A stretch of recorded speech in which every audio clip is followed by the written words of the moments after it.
Okay.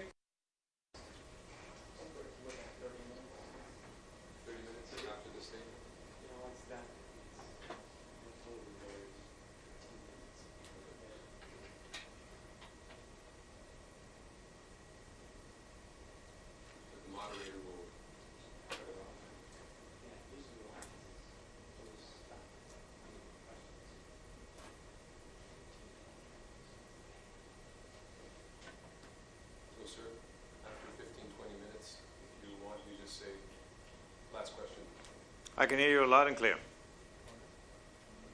Hello, this lecture managed by please turn off all cell phone pages using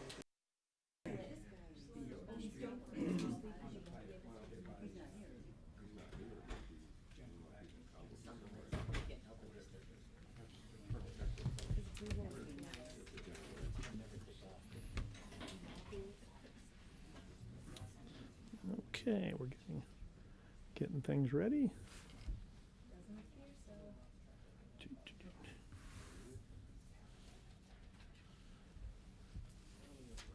All right.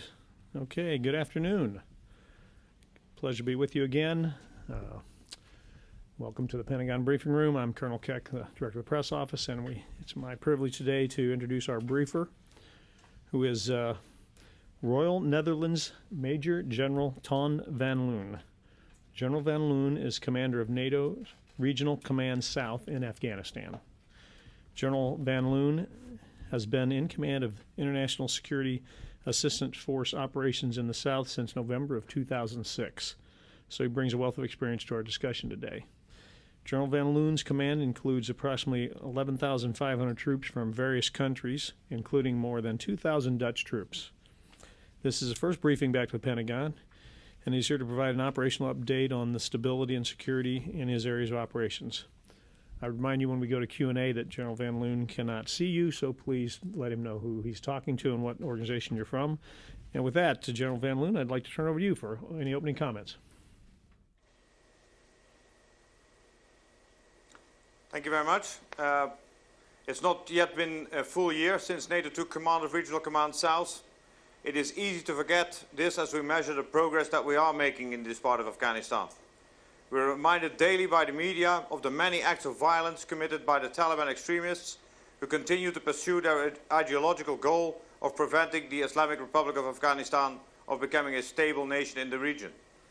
Since NATO took over command in the southern region, it is my firm belief that through operations like Medusa and Bazooka last summer and into the fall and winter, Taliban extremists were seriously diminished, particularly in the Panjwai and Zari district of Kandahar province. With over 10,000 families returning to their homes and reintegrating into their communities, this clearly constitutes success. We look for these types of statistical facts and figures to demonstrate success, but in my opinion, they alone do not provide accurate measure to determine it. Placing too much importance on such factors simply provide a false sense of progress. What I have experienced in this part of the world over the last 6 months have taught me that the true signs of progress are somewhat less obvious. Success in southern Afghanistan can be seen when religious scholars and elders feel safe enough to freely express their disdain for Taliban militants and feel sufficiently secure to publicly state that Taliban extremists can no longer be referred to as Muslims due to their ruthless actions, and this happened last week. We experience success every time ISAF troops stand back after securing an area and witness local elders extend their authority in this part of the country by holding shuras in keeping with Afghan traditions without the fear of intimidation by Taliban extremists. Signs of progress are also the ever-growing interoperability between ISAF and Afghan National Security Forces, as well as the positive capability developments of the ANSF over the months. In April alone, more than 1,000 army and police personnel were deployed by the government of Afghanistan to Helmand province. Finally, there are reports where the Taliban are being pushed out of communities by the people of Afghanistan themselves, with only a little help from ISAF and the Afghan security forces. The people of Afghanistan making that decision to support their government is yet another sign of progress. There are, of course, the various stabilization operations we conducted over the last 6 months. Bringing increased stability can sometimes only be achieved through kinetic operations, as Taliban extremists are too fanatic for compromises. We therefore have and must continue to seize the initiative from the Taliban. We need to maintain pressure and continue to conduct stabilization operations in the south on our terms. Currently underway, but close to reaching its intended goal, Operation Achilles was launched close to 2 months ago to set the security conditions for one of Afghanistan's largest reconstruction projects. As you may know, the Kajaki Dam project, once completed, will not only increase electricity power for residents, industries and commerce in southern Afghanistan, but it will also improve the water supply for local communities and rehabilitate the irrigation systems for farmlands in the entire Sangin Valley. I am very optimistic that this operation continues to deliver the results we intended and that it will not be too long now where Regional Command South can bring its focus elsewhere in the south. Finally, I must mention that the multinational troops under my command have had many encounters with the enemy, and I can only praise them for all their courage and determination. They have demonstrated professionalism and restraint during the planning and execution of difficult and complex counterinsurgency operations. I commend them all and want each and every soldier under my command to know that it was an honor for me to lead them. I will now take some questions if you want to.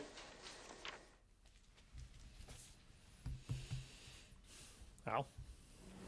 General, this is Al Pessin from Voice of America. I understand there's been a new operation launched in southern Afghanistan today. What can you tell us about that?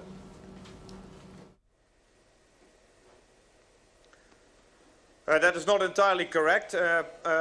Operation Achilles is still continued. The only thing we have done today is to start a new phase in that operation involving a wider area in northern Helmand. So it's not a new operation, it's just the continuation of Operation Achilles.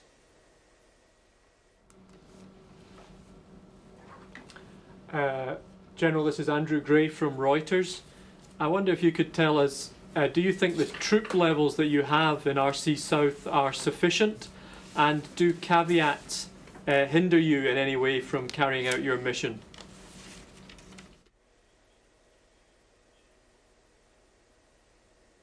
Yeah, thank you for that question. It's certainly so that the more troops you have, the more the capabilities that you have, the more operations you can do at the same time.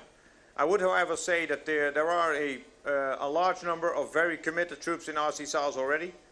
These troops perform admirably, and we are achieving quite a lot of effects. And it is also very necessary to remind ourselves that it's not just the fighting soldiers, but it's also the CIMIC teams, the PRTs, and of course all the enablers from the Air Force and the Aviation Corps that make our work in RC South possible. And we have a very good mix of those, so we can do very effective operations, but we can also follow up in developing the Afghan institutions, the Afghan government, the army and the police. And concerning caveats, all the troops in RC South are fully committed to support each other, and I've seen both in operations in Kandahar, but also in Helmand, all the nations playing their role and doing so with great enthusiasm and with great multinational spirit. General, this is Carlo Munoz from Inside the Air Force. I just had a question about current UAV operations being conducted by NATO.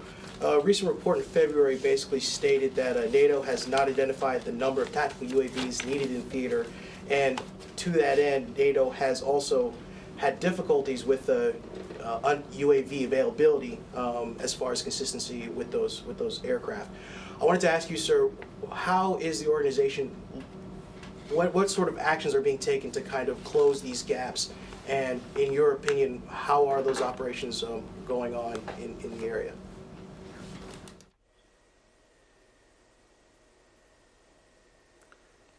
I believe operations like we're doing in the southern region, and as in most counterinsurgency operations, do rely heavily on all kinds of ISR assets, and of course unmanned vehicles are part of that.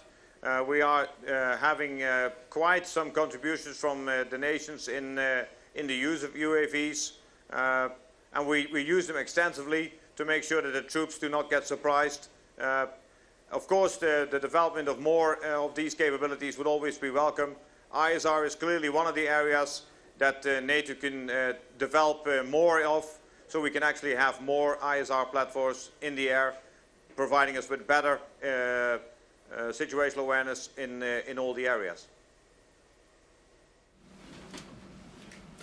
General Nathan Hodge with Jane's Defense Weekly. As commander of ISAF South, are you happy with the lift assets and other equipment that member nations have contributed to your force? Is there anything that your force is lacking in terms of that, or close air support, other things?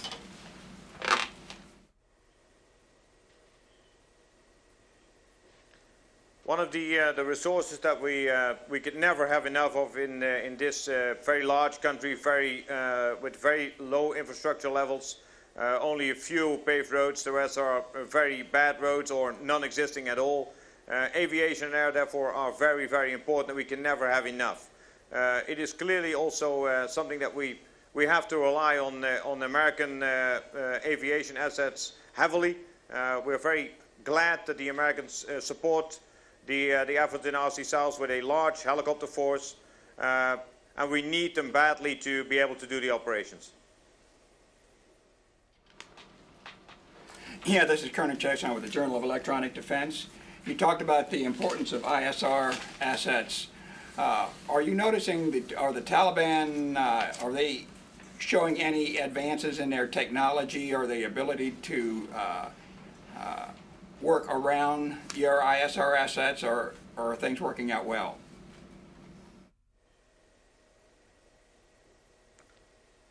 Luckily, things are still working out well, although, of course, the Taliban realizes that we are onto them. But the enormous array of ISR assets available to us do make us effective against the Taliban.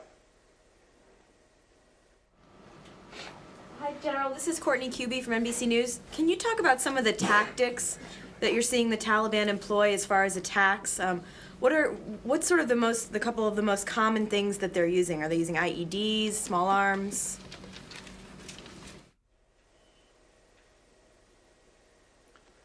The Taliban in the past has been using relatively large-scale attacks and relatively large-scale conventional operations against us. In Medusa, they tried so for the last time at very high cost to them, and more we see the Taliban resolve to more asymmetric methods, and the IEDs, which you already mentioned, is clearly one of the biggest threats we encounter, both the pressure plate IEDs, but also suicide attacks are certainly some of the most common tactics they use.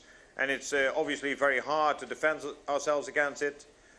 In this, the Afghan authorities, particularly their intelligence agency, is helping us a lot in taking out IED cells, is making sure that we get the IED facilitators, the IED makers, before they can actually become effective.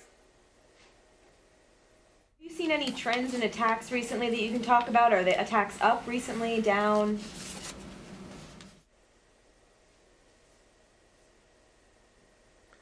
The trend is certainly towards smaller scale groupings. We see them operating only in very small groups. The operations we have been doing over the winter and of course last summer have been extremely effective, so we can now say that they resort only to very small-scale operations. That is clearly one of the tactics they are using, trying to stay in small groups, trying to stay away from the air power, and trying to fade away into the population whenever they can. General, it's Louis Martinez with ABC News. Helmand is a major poppy production area. In the past, I know that officials have said that they don't want to destroy the poppy fields because that's a matter for law enforcement. But is there another factor in your operations as well, in the nature that you don't want to antagonize the local population as part of Operation Achilles? And if that's the case, can you expand on other ways that you are focusing more military aspects to try to win over the population.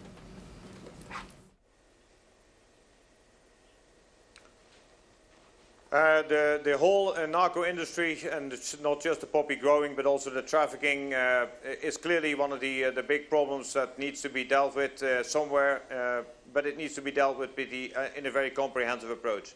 It cannot be something that ISAF does. It needs to be the government of Afghanistan in the lead and supported with real alternatives for the farmers. And of course, it also then will have to involve dealing with the narco traffickers, the narco lords themselves. For us, it's very, very important that the population realizes that we're there to help them, to try and make sure that they will receive an alternative, that they are not just deprived of the only income source they have with no alternatives. The Kajaki Dam project, obviously in Helmand, is clearly one of those alternatives, and we need to make sure the population understands that this gigantic project will provide work for them so they can actually make an earnest living, but it will ultimately also produce capabilities for them to do better farming through better irrigation, and it will also provide the opportunities for small-scale industry and commerce to establish themselves and to actually, on the long term, provide a real solid alternative, a good solid livelihood for the Afghans. So if I could follow up as well. The level of violence that you see in Helmand, is that mostly Taliban, or is it a mix of narco trafficking and narco trafficking elements and Taliban?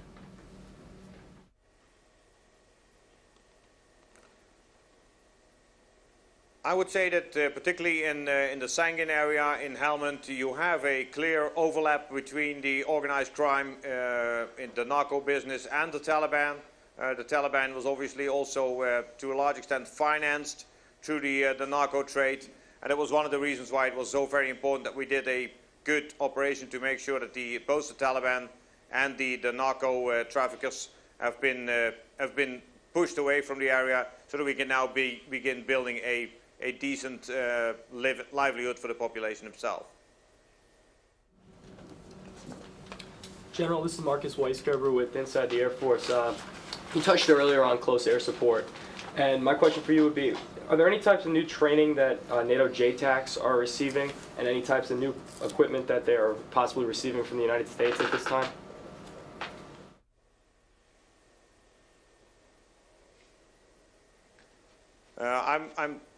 I'm quite confident to say that all the JTACs that are in the southern region have received really good training to the same standards, to the same very high standards. So we have outstanding JTACs, and we very much rely on their capabilities and the capabilities of the pilots in their planes to provide support for us each time we need it. Can I just follow? Are those standards, are those NATO standards, or are those U.S. standards that they're training to?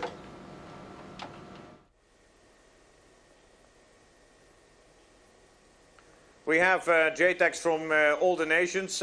Every nation has JTACs down here, and these JTACs work with the planes as they come.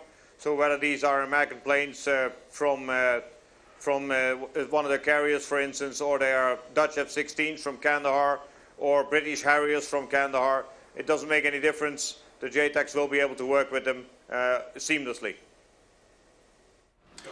Sir, this is Joe Tabit with Al Hurra.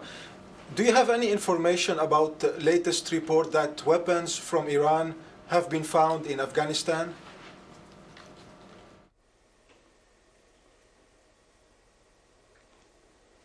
It's very hard to say something about that. We of course received the information that this might be the case. We cannot deny or confirm it. We know that there are some high-end weapons like the AGS-17, which has shown up in Helmand. Whether this weapon has been brought in through Iran is for us very hard to actually be very firm about. Sir, it's Nick Simeone at Fox News. What do you say to convince an Afghan poppy grower to switch livelihoods? What could you possibly offer that person that's going to pay as much?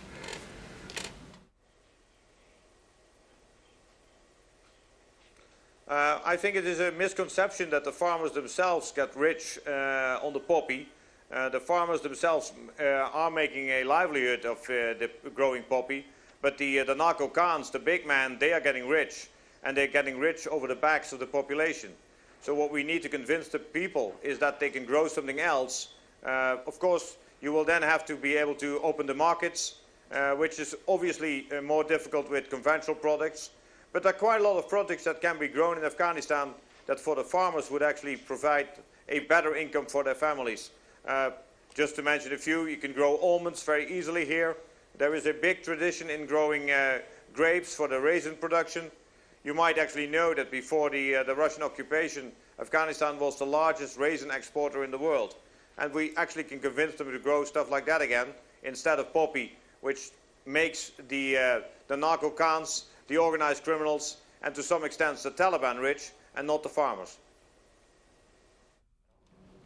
General Tal Pessin again, can you provide us any details of this latest aspect of Operation Achilles in Helmand province, and specifically what the goals of this operation are vis-a-vis the Taliban and the crop, what the nexus is there between the two?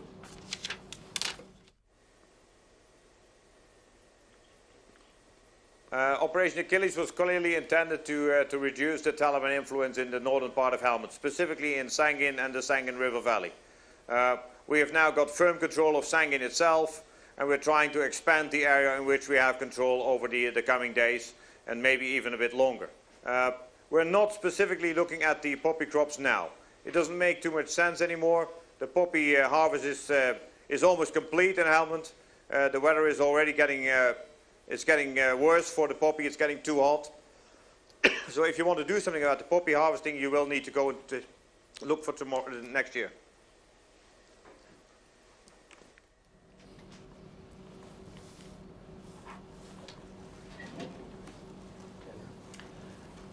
General, it's Andrew Gray from Reuters again. As you know, there's been a lot of controversy in Canada recently about their troops handing over prisoners to Afghan security forces, and allegations of mistreatment of those prisoners. What can you tell us about that case, and what can you tell us about any measures you are taking to make sure that kind of problem does not arise?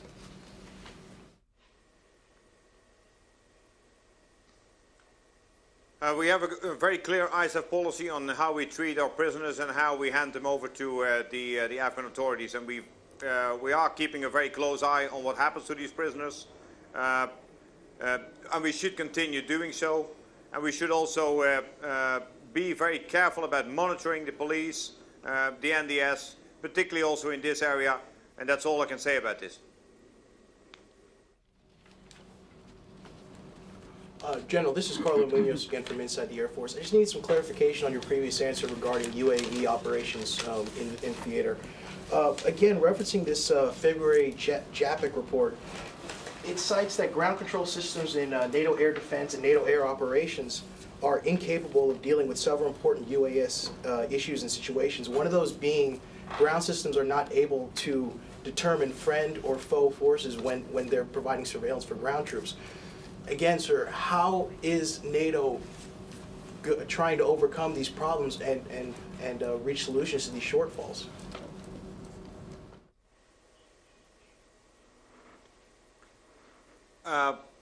It is, of course, very hard to, with a conventional UAV, to distinguish between friend and foe. And that's one of the reasons why we don't necessarily only rely on the information from the UAV in any circumstances.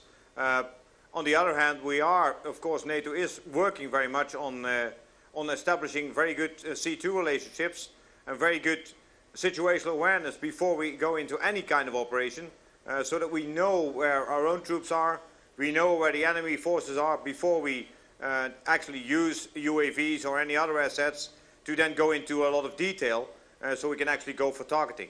I would not think it is, we are not using UAVs on a regular base in the front line unless we are very sure that we know where our own troops are. General Nathan Hodge again from Jane's Defense Weekly. You mentioned cooperation with the Afghan National Army and Police. Have you worked at all with your counterparts on the Pakistan side, and if so, in what capacity?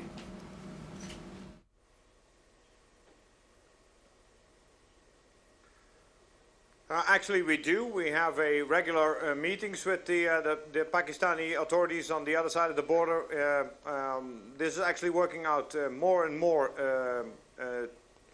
to be effective. We have a meeting where we now include the Afghan security forces in the southern region. So the ANA commander, the Afghan police commanders, the Afghan border police, and from the other side, on the Pakistanis, we have their police and their army that are deployed on the border. And together with us, we then meet and try to discuss how we can better control the area along the border, so that we can actually keep better surveillance on it from both sides, so that we can actually become very effective in controlling the border as well. So I think with Pakistan we have very good cooperations. For Operation Achilles, we actually did a simultaneous operation on the other side of the border near Baram Shah, where the Pakistanis increased their number of checkpoints, where the Pakistanis checked up on hospitals to make sure that if wounded Taliban would show up, they would also get that intelligence. And together with the Pakistanis, we've been very successful in disrupting particularly illegal arms imports coming into Baram Shah, and also been very effective in keeping any foreign fighters coming into Helmand at the same time. We appreciate your comments. We have come to the end of our time period. We'd like to give you the opportunity for any closing comments at this time.